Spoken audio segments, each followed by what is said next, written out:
When do you get a complete roster? Oh, sorry. The roster seems a little short. Yeah, it does. So if you look at our board in our dressing room, it's not so much short in that we have guys that are penciled in to come, but you wouldn't say that they're on our roster because they have to make it through the higher level. You know what I mean? Like a lot of those guys have a shot at that higher level. Okay. So therefore, even though we might, you see the Rob Wardsons and the Kyle Flanagans and guys like that, and you think, well, where are the other 10 of them? But guys will come in. They're not going to all be high-end guys like that, but we've got probably penciled in about 34 guys heading our way, and then we will whittle them down to a more like a 22 number. So you'll still, even right up till October 3rd, when we'll come out with a more of a training camp roster, you'll still be saying, like, where are they? And they're still going to show up on October 10th, on October 15th, on November 10th, because that's just the nature of the trickle-down effect from the NHL to the AHL to the ECHL. Yes, sir. In this league, how many of the players are controlled by the Calgary organization, and how many are just signed by this particular team? Good question, and that is another variable, sort of moving target, which relates to your question about like where's our roster and what does it look like. We can tell you as coaches, we try to figure that out every day because they're in NHL camp right now. They're just getting pushed down to Stockton. So now Stockton's going to start on Saturday with a large group of players, and they're telling us that we might get, say, anywhere between 3 and 6, but we don't know exactly who, and we don't know how many. We have to wait for a week to see how they fare in training camp, and then they'll start to come into us. So our number of direct affiliated NHL contracted players is going to be low, only a couple, and then we'll have a couple more that are affiliated in terms of being signed at the AHL level by Stockton. Okay, so they're still under Calgary's umbrella, but they're on two ways. So they might go Stockton and Adirondack. Yes, sir, in the back. When is the jersey reveal coming? When is the what? The jersey reveal. The jersey reveal. So you can see the pictures of our jerseys on the website, but you'll see them for the first time in action on October 10th when we have our preseason game, and then again on the 24th for the home opener. Yes. I read online something about an Albany goalie might be up here. Possible. Again, it's something where there's no official agreement with Albany, but it's possible that we might house a player or two. It's talked about. So we will see what happens. We'll get a goalie from Calgary, and then we will see possibly one from Albany as well. So that you can do in our league. You have one affiliation in the ECHL. So our affiliation was with Calgary and Stockton. But you can take players from other teams on Cail. Yes? Is the structure of the league for each team relatively similar, or some teams have to function differently in their relationship to the AHL and the NHL? It is unique in our situation in that we're owned by the Flames. So even though we'll sort of operate similarly to the way other teams do, only Manchester and ourselves are owned directly by NHL teams. So I would count on that number increasing because I think that NHL teams are starting to see the benefit of saying, like, if you can own the 3-tier system, then you can sort of pull more players under your umbrella and work on developing them through the steps. So that's where Alex and I come in that we want to bring in good young players and see if we can help them achieve the AHL level and then hopefully on to the NHL. So we'll have the odd team in the ECHL that is actually independent and doesn't have an affiliation with any NHL team, but the bulk of the teams, about 90% of the teams, are affiliated with an NHL team. Because what it does is it gives you it helps fill your roster with players that are Not necessarily that much more talented than these other players, but they come at a different pay rate. Right. You get a share. So that's one of my next question. Now, so this is going to be a difficult question. It says that how many players out of the 24, whatever roster do you think are on the ascension in their career versus on the plateau of their career? That's Good a question. difficult question. It's a difficult one because we don't know exactly what. Because you don't want to answer that right yet. Yeah, but I think that if you look at, in our case, we have, I think a lot of people are familiar with, say, Rob Wurtson or Cail. Okay, so they played here before as Adirondack Phantoms. Rob Wurtson now at 26 is, I wouldn't say that he's reached the apex of his career, but he's a lot closer to it than a young guy coming out of school or out of junior. And so Rob is still coming here looking to gain entry into the AHL again. Maybe in the next couple of years, Rob might go over to Europe and really continue to play for years longer and really do well. But unlike other teams, our team will have more of a model where we're staying with. If you look at it right now on our roster, Rob is a bit of an elder statesman on our roster, which for Alex and I is really great because you're saying that even your experienced guys are still hungry players that want to get to the higher level.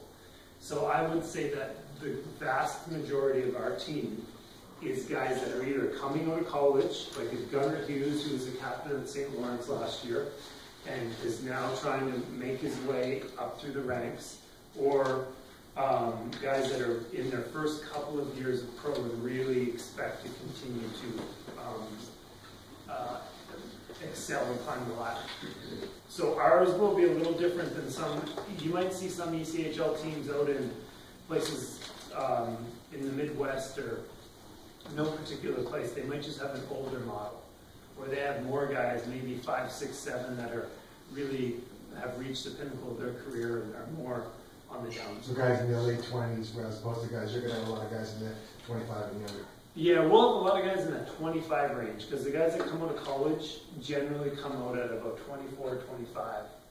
And then you'll see some teams in our league that might have 2 or 3 guys in their early 30s. The one thing you want is you want to feel the fans. You know what I mean? The atmosphere. It's great to have big, nice rinks are great, especially when you're about 20, when you get into the big rinks and you look around and there's all these stands. But the bottom line is when you're in playing minor league hockey, you want to feel that excitement from the crowd. So when I saw the nature of the sight lines and how it feels, I've got a good sense that hopefully this place can get pretty loud and it can feel like everybody's pretty involved. And that really creates a great atmosphere. Something that Alex and I will play off of and really try to rally our guys behind that and make sure that we take the energy that we get from you guys and put it into our play. Inside of here, Alex, you can speak to that. Like, I think that we're dealing with an AHL kind of facility in that respect. Yeah, I mean, it speaks for itself. There's been AHL hockey here for quite some time, so obviously if you walk into the facility, it's up to that caliber, and we're really excited to be able to use it for our purposes. I know players will be thrilled with it. This is definitely nicer than a lot of AHL buildings that I've been in. So my first ever AHL game was in this building, so it's exciting to come back. Join again. Eastern side of the league, the Eastern Conference, and then we've got 3 divisions, but the catch is that we're going to take the first team in each division is going to be seeded 1, 2, 3, Okay. and then the rest of us have to battle it out. So it's going to be, if we're up here and we're going to still be battling for, say, with Florida or South Carolina or Gwinnett or Greenville or Elmira or Brampton, the whole East Coast. So it's going to make it really competitive this year because there's a lot of good teams throughout this league. And then once we get that set, we'll just go 7, 7, 7, 7 in terms of. Okay. Or yeah, well, first round's going to be best of 7. Second round, I think I'm correct on that. Yeah, it's like what the NHL used to be before they did. And what's your trophy called, by the way? The Kelly Cup. Good question. The Kelly Cup, named after Kelly Cup, okay. named after Mr. Pat Kelly, who's been a part of this league since I want to say possibly, I don't want to get this wrong, but it could be the early 70s that he's in now. He's a sort of plays a lesser role, supervises games down in the South in North Carolina. He lives in Charlotte, but he's been a big part of this league for a long time. So the Kelly Cup is what we're playing for. Do you still dress the same number of players as the AHL? No, we don't. That's a good question. That's one for everyone to understand. We will dress 10 forwards, okay, 6 defense, which is the same as the NHL, 6 defense in all 3 leagues, and 2 goalies. So instead of dressing 20 like they do in the AHL and the NHL, we only dress 18. So what's going to be different for that is instead of having your typical 4th line, you're going to have 3 lines plus 1 extra. So then all of a sudden the dynamic changes a little bit where if you think of a 60-minute game, you've got to divide that ice up. You don't have 12 people to spread that ice over as forwards. You've only got 10, and that does create more fatigue. So you got to be smart with that. You can't. It's tough to have a 10th forward who doesn't play. So even though you might want someone who can quote-unquote police a little bit and maybe might have some extra traits that might help him stand up to someone else on the other team, he's got to be able to play the game. He's got to be able to move. He's got to be able to forecheck and really be a part of it. So that makes it a little more dynamic. Go from there. Yes, sir. As far as the development, are you, I know it's affiliated with Calgary, but do you have any leeway, or is there a set plan, set way that you have to, work these guys? Good question. That's a really good question. If you're in Stockton right now, there's a little more of a set, Right. Because it's that much closer. But here, our whole team is under Calgary's umbrella. We're going to have some, but we are under Calgary's umbrella as an organization. So we want to take the traits that define the Calgary Flames, like the compete level, the work ethic, and the tenacity, and we want to put those in, and then we will have a conversation on individual players, and we'll try to shadow to an extent what Bob Hartley does, the coach of the Calgary Flames, in terms of the systems that he plays. And then they're going to sort of be shadowed by Ryan Huska in his staff in Stockton. And we will too, but we don't have to play them exactly, because sometimes it just circumstances dictate that you cannot. Right. Well, because the one thing is, like a few years ago with the Phantoms, the Flyers dictated how they wanted them to play. Yeah. And it didn't matter, because a lot of the fans wanted to see, win some games, but the Flyers were more about their style. Yep. And I just wonder, with the AHL and then down to the East CHL, Yep. if it's still, if that's the priority, or do they let you mix it up, in Yeah. I would say rather than a priority, it's a preference. So we will, we have the freedom. Brad Pascal's very good with us. He's given us support, but at the same time, he realizes it's 2 levels removed. We have to do what we can, what's best for the Adirondack Thunder, while still fulfilling the goals. And the bottom line, I think, is when you have a young player down here, for Alex and I, is there's more to it than just how they go through and play their systems on Saturday night. It's more about, when you talk about development, it's about how do they handle their off ice, how do they handle their nutrition and their sleep, and what kind of people are they away from the rink that is actually going to make a big difference in what their ceiling is as professional athletes. So I think if we produce players that at all costs compete really hard and are always ready to play hard, that's going to give them more to work with at the next level. And that's, I think, what they're really concerned with. Yeah. Yes? I just saw that board behind you.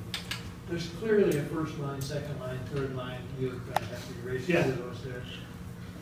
The AHL, for some reason, the announcers won't say the first line is on the ice, the second line is on the ice, the third line is on the ice. Once in a while, they say the checking line is on the ice. Yes, they're going to be similar, whatever it is. It would be I think that you'll be able to see it a little bit, but you'll often see the first line and second line look pretty similar.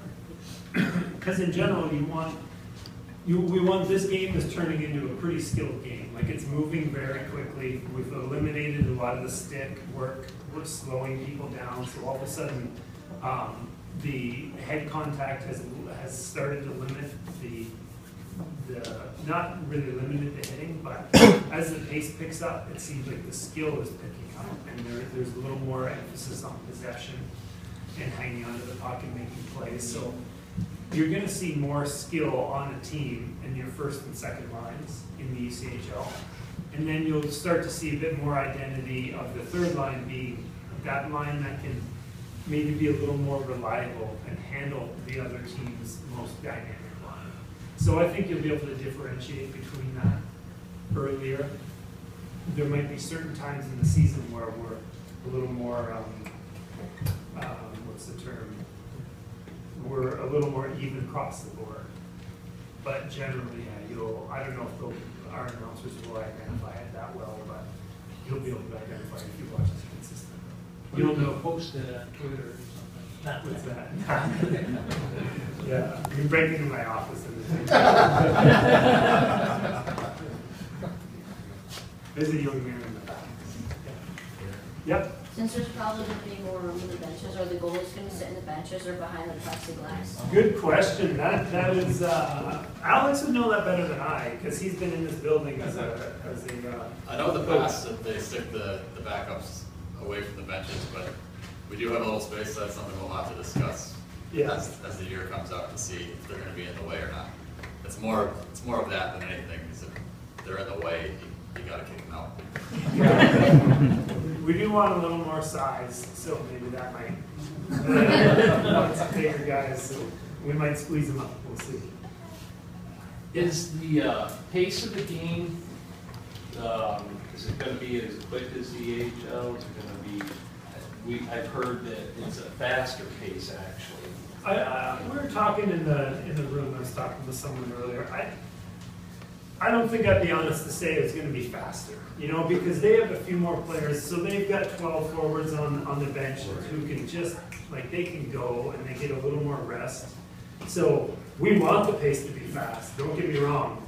But that AHL level is the AHL level. Everybody does things a little bit faster. Probably pretty similar skating-wise in terms of what they think a little bit faster. And that's what we're trying to get our guys to do is can they operate at that faster pace? But when you have 2 extra guys in your roster and you can spread that energy out, I think there'll be a little, overall, I would say, you might see that the AHL's faster, but I'll tell you what you will see that I think you'll like as fans is that you'll see the odd more mistake, and that'll make things look like they're happening faster. So it might be, not that Alex and I want this to happen, but it might be chance at this end and all of a sudden right back to the other end and back to this end, which makes it fun for a fan. I think that's where the ECHL is. Sometimes you might think, oh, we're going down the league, but there's some really good aspects of this league that make it fun to watch. I hope that answers your question. Yeah. In the red shirt. You mentioned you're going to the AHL camp tomorrow. What are you looking to get out of that as an ECHL coach with some guys coming down from Stockton?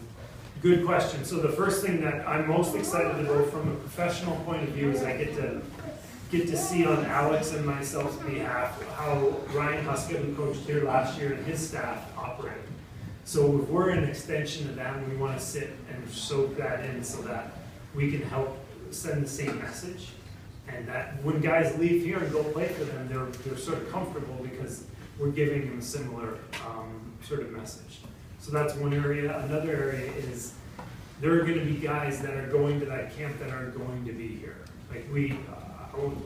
I'm not going to say exactly who that is. They need to get their chance. And but barring something, them playing way over their head, because it's tough to knock a guy out of an NHL contract. That's a big deal. So I'll get a really good chance to look at them, as will the staff there, and they'll probably go back up, soon in the year. But at least we'll get a chance to look at them, and I can talk to Alex, and we can say, okay, this is who we got in this particular player. This is what he's going to be able to do for us. Now we can really start to form our team and say, okay, we are gonna have that speed at left wing, or we are gonna have this stay-at-home defenseman that we think we can build around. So, Perfect, thank you. yes, sir. Stockton can draw on players from here during the course of the season. Do you have a well you can go to draw on players if you have need for injuries or whatever other reason? Yeah, there is a league now that's underneath of us that is gaining some footing, and that's the Southern Professional Hockey League. So the Southern Pro Hockey League plays out of the Carolinas, Georgia, Tennessee. There's even a team in Peoria, and you'll see guys go from, say, D1 schools and end up not sticking at the ECHL. You'll see lots in our camp that will come and try out, and they'll move on and they'll play. So we won't do it as often as the AHL would from our league, because it's just not as readily available. They're further away, and our budgets aren't the same as AHL budgets, but we will take some players from there. So it's becoming a good resource for us. And that's a good benefit to watching a young guy at camp on a tryout. If he doesn't make us, but we like him, in 2 months' time, when Stockton comes calling on our one of our D-men and we need a replacement, we might have already seen the guy at camp that we like. Yeah. So you move between the ECHL and AHL, and so you were talking about these people going to AHL, going to Stockton camp, and then they end up here. What's the psychology of guys who go to a certain camp and end up at the level, whether it be the AHL level below the NHL or the ECHL below the AHL? I mean, what's their sort of their motivation, I guess, psychologically? I think that it hits people in different ways. It depends on their expectations going in. Depends on their status with Calgary. If they have a status with Calgary where they think they were going to be in the AHL and they have that kind of contract, and they end up here, then it becomes a management situation for Alex and I, where we get to try to right their mental ship, so to speak, and then get them on the right track. But there are also guys that are going to try out who know they know the writing on the wall. When you don't have a contract going into an AHL camp, unless you've got a lot of AHL time under your belt, like say a Rob Gordson, it's tough. It's tough to not have already been signed, to knock someone who is signed out of the way. So they're generally coming back here with the mentality of sort of like, all right, like, let's get going, because I want to get back there, you know? Yeah. So that's a challenge to you. So you're dealing with players whose psychology ranges the gamut from guys who are tremendously disappointed to guys who are tremendously motivated. Yeah, exactly. I think Alex might have put it one way. Even it was sort of like the AHL, but what did you say about the AHL? Someone did. It's the only league you play in where players don't want to play there. You know, think of it, like they want to play junior, they want to play college, but when you get to the AHL and sometimes our league, like they don't want to be there because they think they should be higher. So you have to get them. The longer they worry about that, the less effective they are, and the less they're going to exceed what they're looking, or get where they're